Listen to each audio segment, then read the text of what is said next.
Kaixo lagunok, zuekin berriro ere Mari Maistra, Euskaldun zabarron kezkak eta zalantzak argitzeko prest.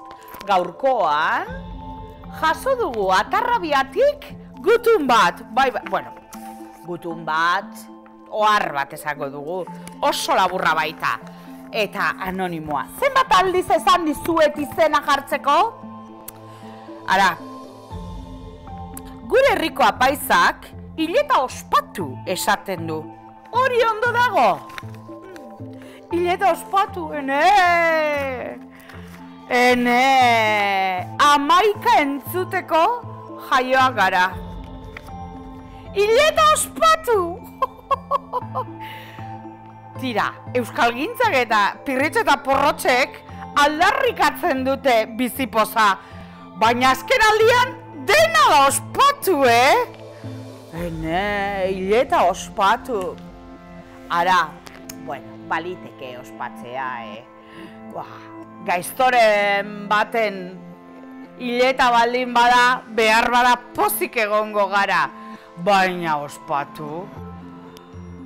Azken aldi honetan esan dudan moduan, dena da ospatu. Kongresua ospatu, hileta ospatu, ministroen kontseilua ospatu, horrela dabiltza, horrela doazkigu gauza guri. Ene bada, ospatu bakarrik jaiak ospatzen dira, ederrok. Jaiak, eskontzak, festak, horrelakoak. Baina bestela, beste guztiak ez dira ospatzen. Ara, hileta ospatu ez, eta ez, hiletak egiten dira. Kongresua ospatu ez, eta ez. Kongresuak egiten dira. Kontzertuak ospatu, mesedez. Kongresuak egiten dira. Ministroen kontseiluak ospatu? Ez. Ministroen kontseiluak egiten dira, eta serio gainera. Ara, zer dioskun? Arluxet hiztegiak definizioa begiratu behar du. Ospatu du aditza. Bat, gertaera edo egun jakin bat edo ekitaldi bereziren batez gogoratu.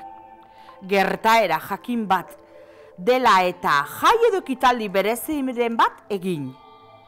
Gaua ospatzeko, aitaren eta amaren ondoan. Bi, batez ere iparraldean. Ospe eman, goraipatu, jendaurrean bereziki. Haren izena, ospatu eta gorezteko. Gogoratu maiteok, tartean, jairik ezpada, ez da ospatzen. Baina hala ere, ospakizuna izan, ala ez izan, ez ahaztu, euskalarik onena hitz egiten dena. Eta trikitixaren doinuek alai diezazuetela eguna. Datorren astera arte, agur!